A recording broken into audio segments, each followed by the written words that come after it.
2095 সাল। Time travel এখন নিষিদ্ধ, কিন্তু ব্ল্যাক মার্কেটের চড়া দামে সময়ের চাবি কেনা যায়। আসিফ একজন প্রতিভাবান বিজ্ঞানী যে তার জীবনের সবচেয়ে বড় ভুলের মাসুল দিতে চায়। 10 বছর আগে একটি সড়ক দুর্ঘটনায় সে তার স্ত্রী নীলিমাকে হারিয়েছিল। সেই রাতে গাড়িটি আসিফ নিজেই চালাচ্ছিল। দীর্ঘ 10 বছরের গবেষণার পর আসিফ একটি ছোট টাইম লিঙ্ক ডিভাইস তৈরি করেছে, যা তাকে মাত্র 10 মিনিটের জন্য অতীতে পাঠাতে পারবে। আসিফ অতীতে ফিরে গেল। সেই অভিশপ্ত বৃষ্টির রাত। সে দেখল তার নিজের গাড়িটি রাস্তার মোড় ঘুরছে। আসিফ দ্রুত রাস্তার মাঝখানে দাঁড়িয়ে গেল, যাতে গাড়িটি থেমে যায়। গাড়িটি ব্রেক কষল।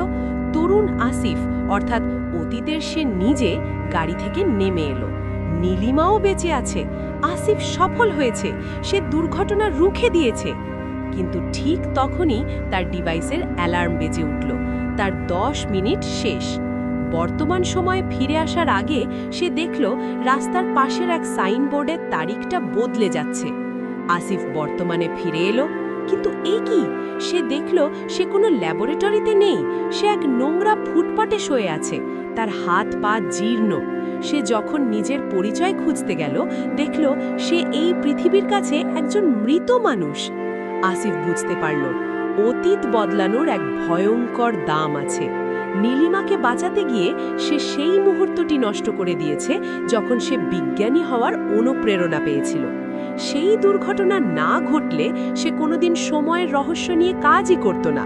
আর সে যদি কাজই না করত, তবে সে অতীতে গিয়ে নীলিমাকে বাঁচালো কে? এখন সে এমন এক সমান্তরাল মহাবিশ্বে আটকা পড়েছে, যেখানে নীলিমা বেঁচে আছে ঠিকই, কিন্তু নীলিমার জীবনে আসিফ নামে কেউ কোনোদিন ছিলই না। সে তার ভালোবাসাকে ফিরে পেয়েছে, কিন্তু তার অস্তিত্ব হারিয়ে ফেলেছে। সময় তার ঋণ মিটিয়ে নিয়েছে, জীবন দিয়ে নয়, পরিচয় দিয়ে।